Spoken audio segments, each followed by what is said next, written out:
नमस्कार दोस्तों। और जो भी उनको भी नमस्कार जो आप YouTube देखते हैं आज की YouTube वीडियो पे विश्व गौरैया दिवस जो कि 20 मार्च को मनाया जाता है। हम थोड़ा लेट कर रहे हैं क्योंकि मेरी तबीयत खराब हो गई थी और गौरैया बचाना तो बाद में होगा, तो पहले अपने को बचाना जरूरी होता है, तो थोड़ा ही लेट हो गया था। तो 20 मार्च को विश्व गौरैया दिवस है। आपने देखा होगा जगह जगह इसके कैंप लगाए जाते हैं, जगह जगह जागरूक किया जाता है। कॉलेज, स्कूल या हर जगह के आपके जीवन में बताया जाता है कि गौरैया को बचाओ। जो गौरैया आपने देखी होगी कि पहले भारत में या आपने अगर ग्रामीण लाइफ में जिंदगी जी होगी अपने गांव में, तो वहां देखा होगा आपने कि आपके घरों के आसपास बहुत सारी गौरैया होती थी जो कि अब विलुप्त होती जा रही है। इसे भी बताएंगे कि विलुप्त क्यों होती है, कैसे होती है।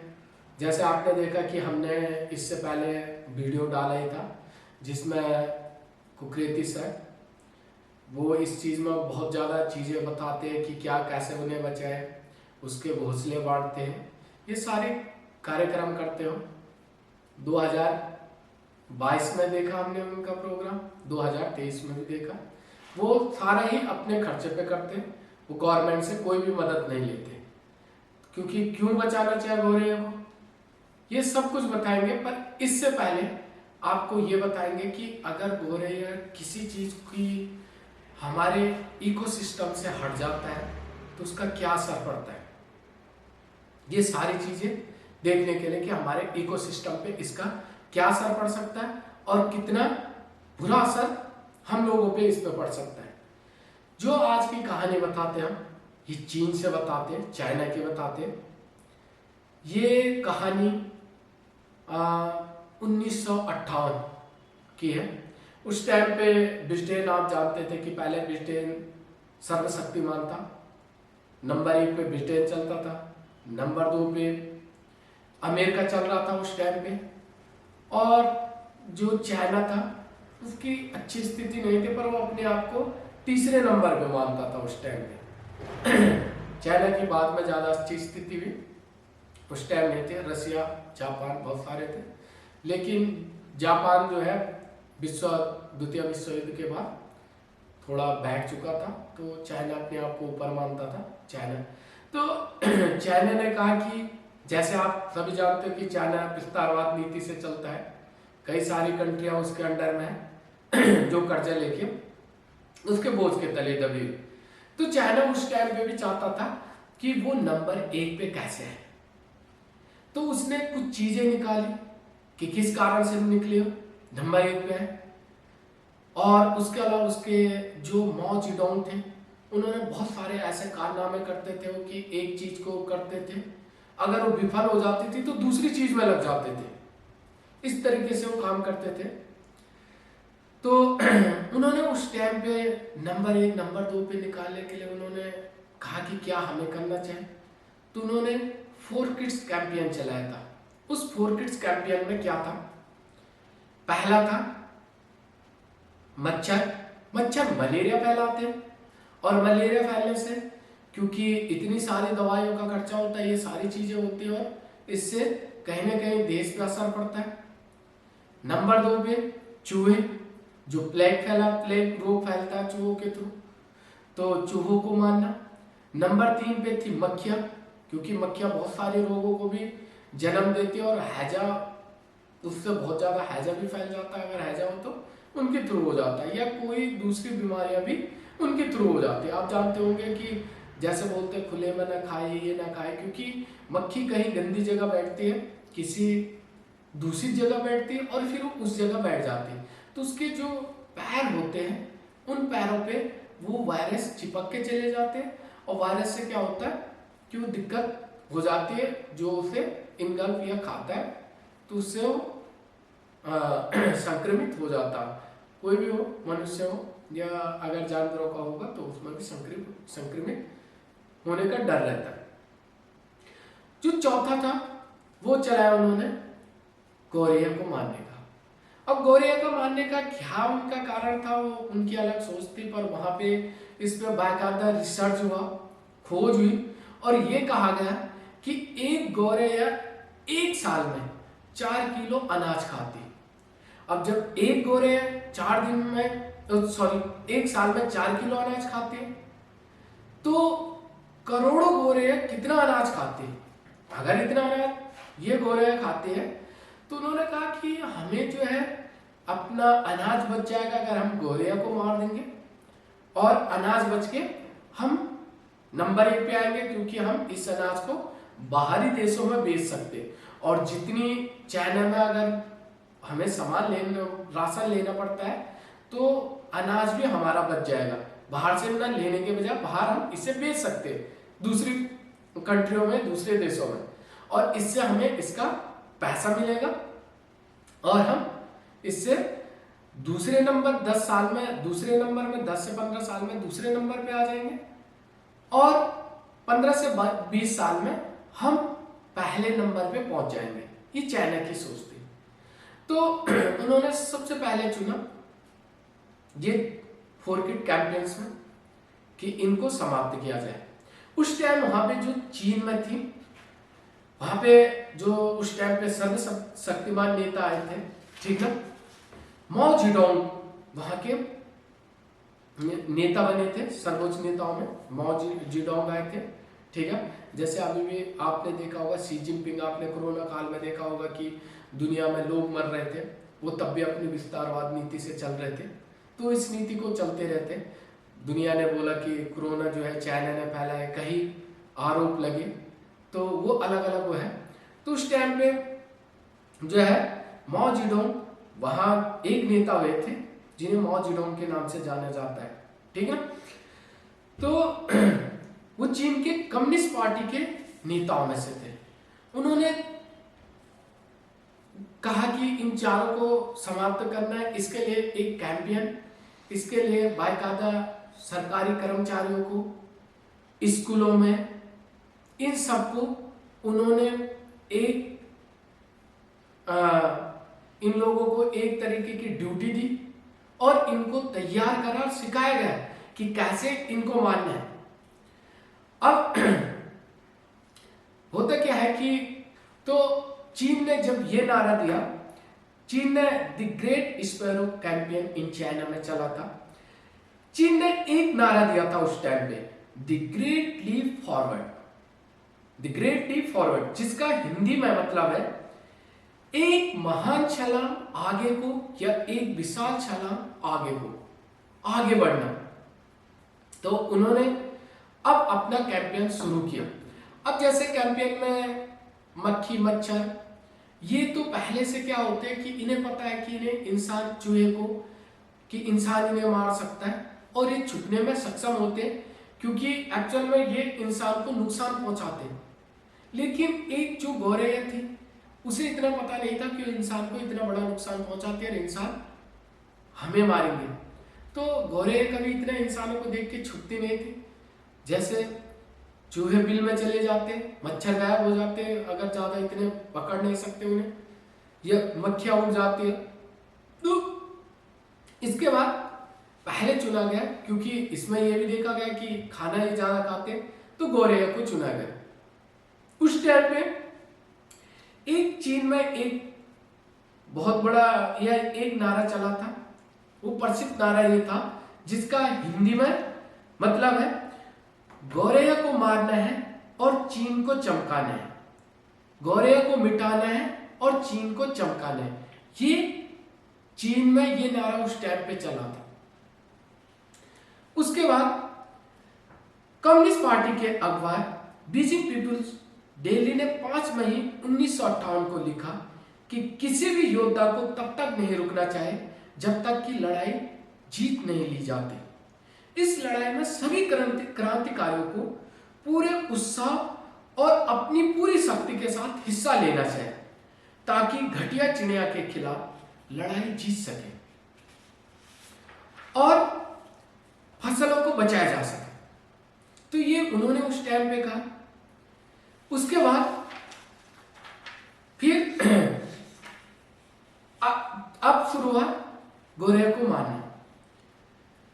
टाइम पत्रिका ने मई 1958 के अंक में लिखा था कि इसे किस योजनाबद्ध ढंग से चलाया जाए।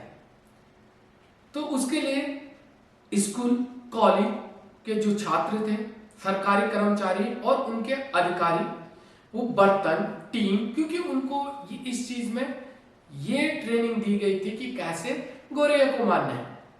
टीन, बर्तन, करछी, जो जिसके पास थे उन्होंने वो पीटने शुरू करे। और उसके बाद सुबह 5 बजे से शुरू हो जाते थे और चिड़िया उड़ी, ऊपर उड़ी, पेड़ों में भी नहीं बैठ पाई, जहां पे वो बैठते तो बैठने नहीं दिए, वो बर्तन बजाते रहे। तो जितने बर्तन या कोई भी चीज शोर कर रहे थे तो उससे क्या होती कि छोटी सी चिड़िया वो उड़ने लगती, वो उड़ते उड़ते आसमान में उड़ते रहे और कितने ऊपर तक उड़ सकती है और कितनी देर तक उड़ सकती है ये उसके ऊपर डिपेंड था। जब वो थक गई तो थकने के बाद गौरैया नीचे गिर जाती और जैसे या नीचे अपने आप गिर के मर जाती या जो जिंदा होती थी उसे उस टाइम पे वो लोग उठा के मार देते और बहुत बुरी तरीके से मार देते। जहां गौरैया के घोंसले थे उन घोंसलों में जाके उनके अंडे फोड़ दिए जाते, जो छोटी छोटी बच्चे थे उन्हें मार दिया जाता। जब ये अभियान शुरू हुआ तो इसके पहले दिन में ही लगभग 2 करोड़ गौरैया मार दी। ये सारी अलग अलग जगह की न्यूज है, एक ही जगह की नहीं थी। पहले दिन में 2 करोड़, फिर ये कैंपेन और जोर शोर से चलने शुरू हुआ। इसमें छोटे से लेके बूढ़े तक लगभग 30 लाख लोग इसमें थे और लगातार गौरैया को मारा जा रहा था। यहां तक कि उसमें अगर जो जितनी ज्यादा गौरैया मारते थे उनको मेडल देते थे, इनाम दिया जाता था ताकि लोग इससे और ज्यादा उत्साहित हो और गौरैया को मारे। लगातार ये 1958-59 चलता रहा और गौरैया को मारते गए। 1 साल होते होते खत्म होते होते लगभग गौरैया खत्म हो गए। इस अभियान में 30 लाख लोग शामिल हुए और इस छोटी चिड़िया को मारना ऐसे नहीं कि इतना आसान था, बहुत फुर्तीली होती है। इन लोगों ने जैसे मैंने बताया बर्तन, टीन, जो भी इनके पास थाली, इन्हें पीटना शुरू कर दिया और यहां तक कि गुलहड़, डंडे, किसी भी चीज से जो इन पे आया इन्होंने मारना शुरू किया। बल्कि वहां पे एक चीज स्टूडेंट विंग कार्यकर्ताओं ने गुलहड़ों से मारा, ये स्पेशली इसी चिड़िया को मारने के लिए गए थे। और ये चिड़िया जैसे मैंने कहा कि ऊपर से नीचे गिरती थी, मर जाती थी, या लोग जो नीचे बच जाती थी तो लोग अपने पैरों से रौंद देते थे या इस तरीके से मार देते थे।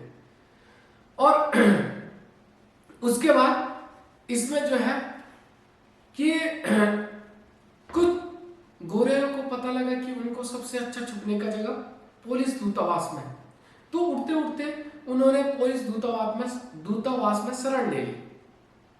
शरण लेने के बाद वह ये कि वहां चाइना वालों को घुसने नहीं दिया, तो चाइनीज जितनी जनता वहां पे थी वो पुलिस दूतावास को चारों तरफ से घेर लिया और वहां बर्तन, टीन, थाली जो भी थे उन्हें बजाने लगे। बहुत ज्यादा शोर होने लगा।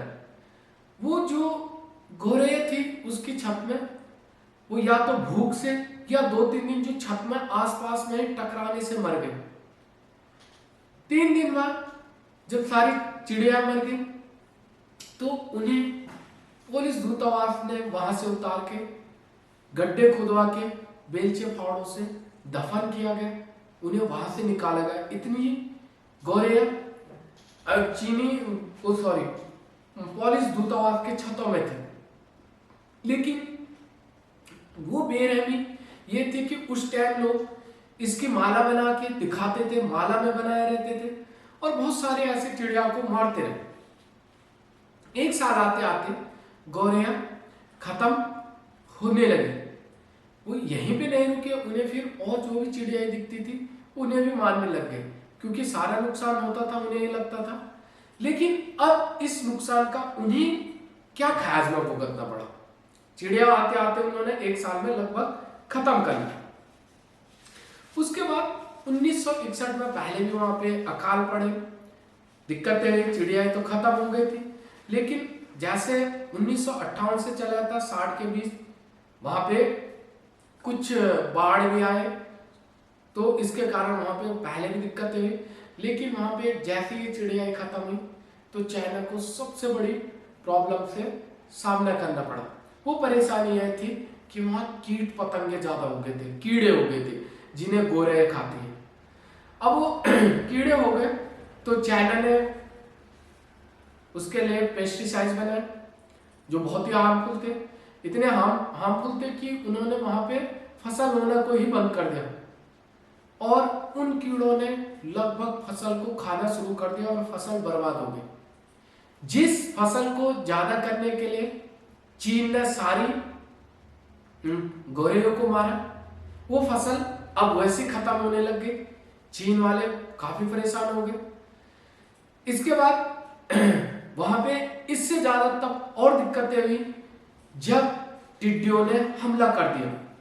आपने देखा होगा कि कुछ टाइम पहले जब लॉकडाउन चल रहा था, उसी दरमियान या लॉकडाउन से थोड़े पहले में भारत के अंदर में बोला था कि टिड्डियों के दल है।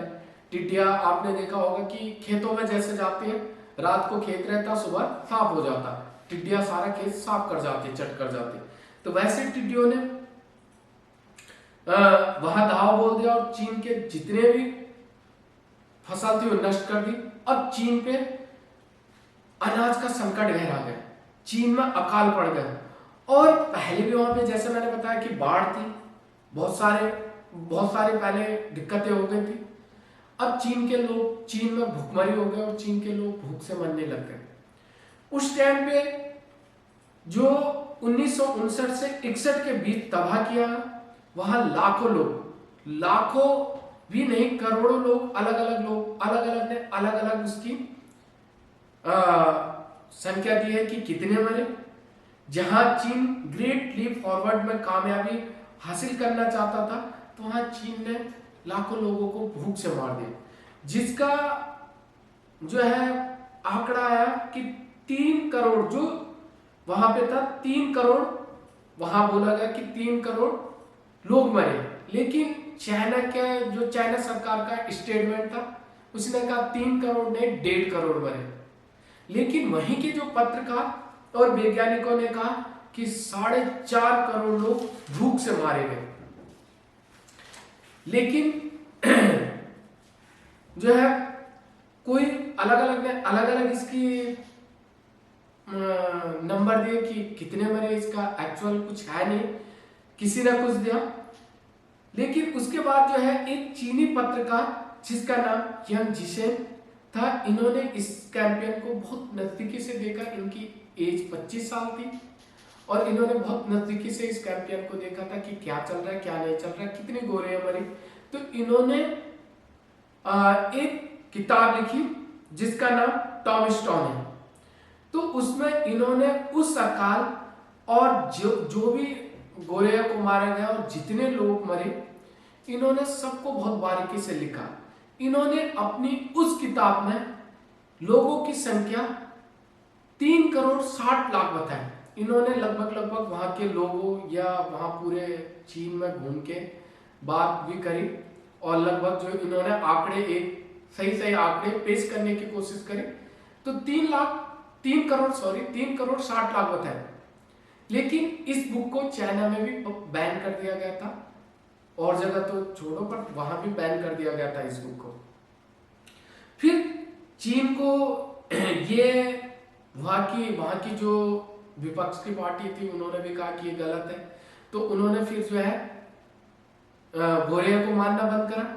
गोरिया को मारने के बाद उन्होंने जो माओ जेडोंग थे, उन्होंने दूसरा अभियान जोड़ दिया उसमें, खटमल मारो। तो खटमल मारो अभियान होगा।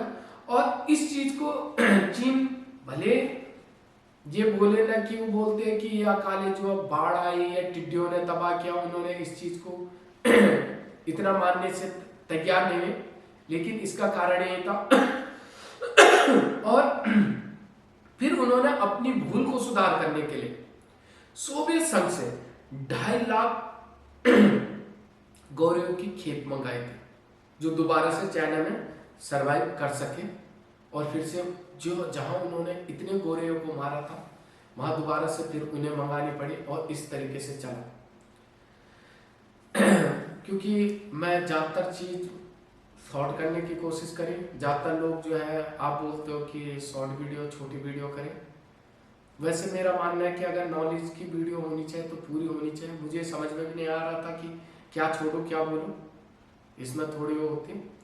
वैसे देखते हैं कि अगले बार से 2 या 3 या तो 10 पार्ट में चले जाएंगे अगर बहुत छोटी वीडियो करनी पड़ेगी तो। और बाकी आप लोग कमेंट में लिख सकते हैं, मैं ये नहीं बोलता कि नहीं पर्टिकुलर ही बोले, आप कमेंट में लिख सकते हैं। मैं ये भी नहीं बोलूंगा कि आप अच्छा ही लिखें, अगर कोई चीज गलत होती है उस चीज को बता दीजिए, मुझे उसका कोई फर्क नहीं पड़ता।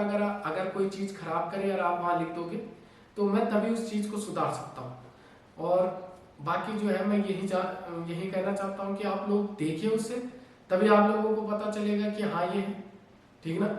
और आज मेरी तबीयत खराब थी, थोड़ी कम थी उस हिसाब से, पर बीच में खांसी के कारण डिस्टर्बेंस ज़्यादा हो रहा था, वीडियो में भी कट लगानी पड़ी तो बहुत सारे ऐसे हुए, लेकिन आप देखिए अगले दिन से जो है थोड़ा ठीक हो जाएंगे, प्रॉपर बनाएंगे। तो इस वीडियो को देखें, धन्यवाद।